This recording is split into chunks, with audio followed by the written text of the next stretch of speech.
גם נשארות בהתאוששות, רואות בהנקה ראשונית, רואות שהאימא מרגישה טוב.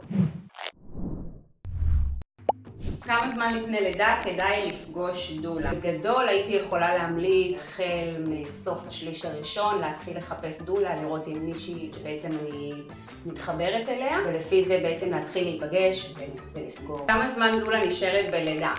אז דולה היא בעצם מלווה את כל התהליך, מהרגע שהזוג נכנס לחדר לידה, או באמת מהרגע שצריכים אותה. רוב הדולות גם נשארות בהתאוששות. כמה זמן נמשך טיפול רפלקסולוגי? יש מטפלים שעושים רק אבחונים, יש מטפלים שממש עושים טיפול. סדר גודל של 45 דקות עד שעה. כמה טיפולי רפלקסולוגיה כדאי לעשות בהיריון? עכשיו האישה מאוד מאוד כאובה, אז אפשר לבוא אחת לשבוע, אחת לחודש, זה ממש תלוי לפי ההרגשה. הייתי ממליצה בשליש האחרון לבוא לאולי יותר טיפולים, גם כדי להוריד קצת סטרס, גם להכין את הגוף.